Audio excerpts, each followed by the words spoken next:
Hello and welcome to another edition of It's Just Me, hosted by Brent Fox.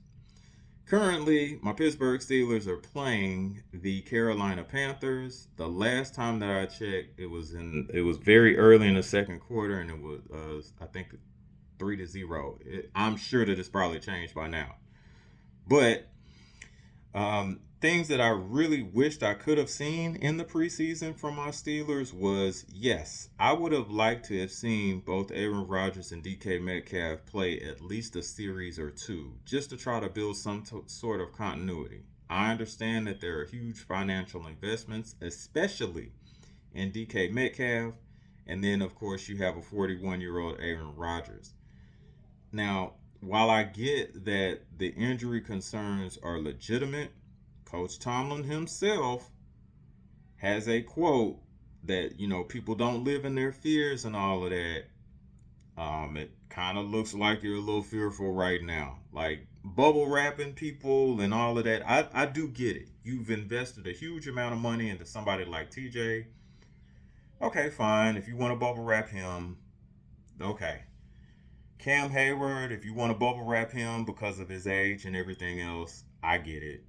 Aaron Rodgers, he's new to the team. Now, if he had been playing with this team for probably about maybe 4 or 5 years, yeah, go ahead, bubble wrap him. But that's not the case. He and DK are new to the organization. They need to build some sort of continuity to try to use to go into the regular season with. Yes, I understand that there are countless practices and things of that nature to try to get the timing and everything else down. But again, nothing beats playing football to get better at football. The preseason games I know aren't like hugely important, but they kind of are to try to build, continuity. And more importantly, I understand the evaluation part of it. You're trying to evaluate some guys to try to make sure that they're right for the team, things of that nature. And those are usually reserved for guys that are going to be on the bubble, like undrafted free agents or like really low draft picks, which is kind of like from the fifth round down. So I get it, okay? I really do get it. But again, I think it's imperative for people that are new to the team to try to build some continuity or some positive momentum before going into the regular season. I think that's really, really important, and I think that we missed an opportunity on that. Now, having said that, we shall see what happens. All right? We shall see what happens. And speaking of seeing, since I have to hold steadfast to my boycott of watching the season and then also purchasing any merchandise or new merchandise rather for this particular season. I'm going to have to miss the game again and then just kind of find out through content creators basically what happens. So we'll see. Now, in other disappointing news, Tank Davis supposedly has signed on to fight um, Jake Paul. Now, a as a real boxing fan, I have mixed emotions about this. To be quite honest with you, the first one is that I'm not surprised. Tank Davis has told us several times that he is not in it for legacy. He is in it to fight for money. And shouts out to 503, 503 line. He actually did like a short with talking about the Jake Paul and Tank Davis fight and Tank Davis's mentality or mindset. He actually put a clip in there where Tank legitimately says, some of these guys box because either, their father encouraged them to do it or they really, really wanted to do it and all of that. He said he fought just to get out of poverty and that he did what he came to do by fighting to get out of poverty. So, if that's not clear enough for some of these fans of Tank Davis, I don't know what else is. He has legitimately told you more than once, that he does not care about legacy or being the best or anything else like that. He wants to make his money, cash his check, and go home and be like, F the rest of y'all. That's it.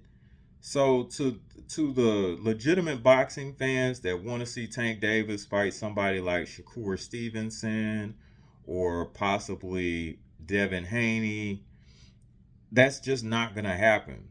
The reason that he fought Ryan was because he knew Ryan Garcia was vulnerable because of the oh my goodness, what's my man's name? From from um from from from Europe. He actually that fight that Ryan had with this guy was actually down here in Dallas when we had the COVID going on, the outbreak going on, and then I think they fought at American Airlines Center. I forget the guy's name. He was pretty good, but like he's not known as no power puncher. He was also a southpaw. I forget the guy's name. It's gonna come back to me. But of course, he knocked him down. And then I'm sure when Tank saw that, he felt like he legitimately had a chance to actually stop Ryan Garcia because he's very vulnerable. And if you look at his defensive tendencies, they're not the best. Okay. They never have been. And at this point, I don't think that they are. Like when he got knocked down against Rowley, he was being defensively irresponsible. His hands were his hands were obviously low after trying to land some punches, and he got caught by Rowley of all people, which is hilarious. So yes, it is a well known fact that Ryan Garcia is not exactly defensively responsible, and Tank knowing that, and Tank is an intelligent fighter, I'll give him that.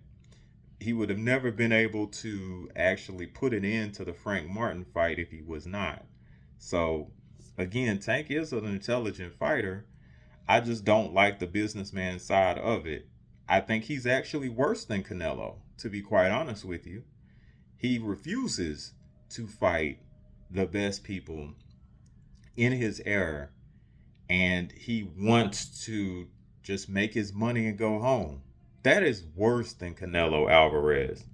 So, even though I don't support the fight that he's actually making with Jake Paul, I certainly hope that the man gets what he wants and that he leaves boxing.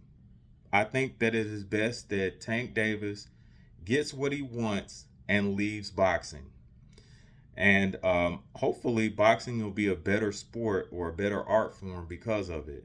We don't have any room for guys trying to make cash grabs. Excuse me, I'm sorry. We don't have any room for guys that have legitimately come up in the amateur system and trained all this time, all a good portion of their lives to be professional fighters and not value not value the process or legitimately take legacy seriously as a result.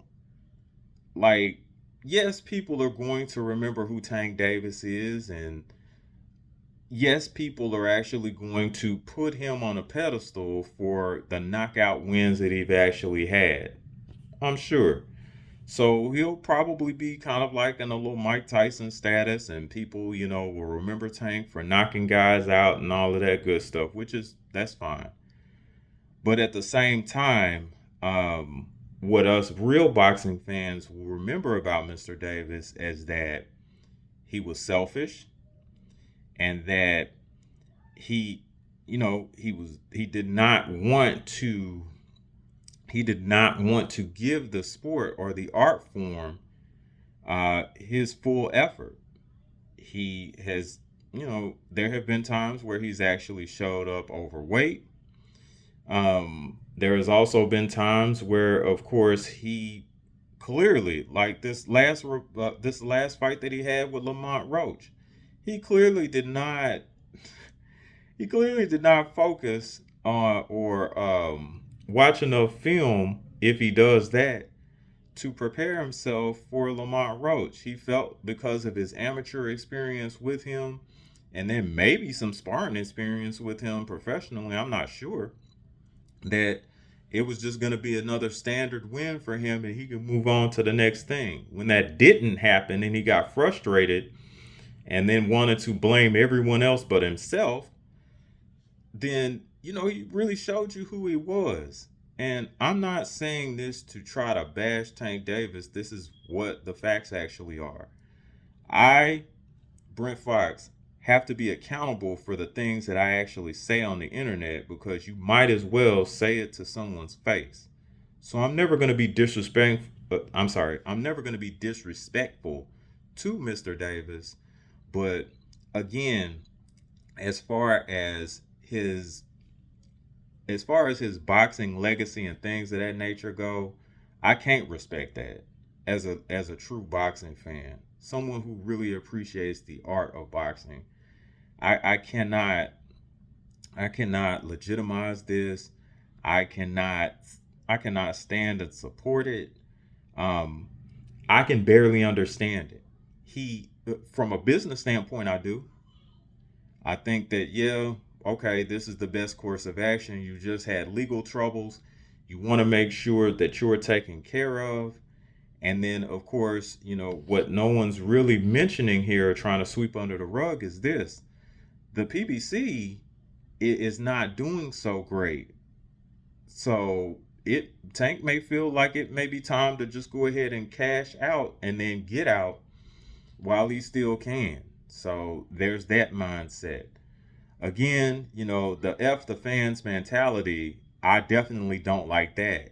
But again, he and Canelo Alvarez have taken on this mentality that people will pay to see him fight anyway, despite how they personally feel. And then, of course, because there are so many casual fans out there that just want to see Tank Davis knock somebody out, they're not really interested in trying to see him fulfill a legacy or try to build something that would actually last, as opposed to, hey, Tank knocks out guys. Well, okay, which guys does he knock out? I don't know. I just know that they in there with him and he just knock them out. Okay, all right. So, for people that claim that they're fans of Mike Tyson, they can't really name 5 Tyson opponents. They can't even name 5 opponents that Tyson has actually knocked out. Like that, to me, that's crazy. Now, I could easily name 5, but I'm not going to do the work for you. Y'all will probably have to either Wikipedia it or go to BoxRec. I will help you. Go to BoxRec and look up Mike Tyson. And then you all can just go over the list of names of people that he's actually knocked out and get back to me on that. But again, people remember Tyson for knocking guys out, but when you ask, well, okay, name me 5 guys that Tyson has knocked out, they're not going to be able to do that. So, same thing with Tank. It's just going to be the same thing, man. Wow. But yeah, I think I've gone on a tangent or given this enough time and attention than is necessary. So I'm just going to go ahead and wrap this up, guys. Thank you all so much for tuning in to another quick edition of It's Just Me, hosted by Brent Fox. And until next time.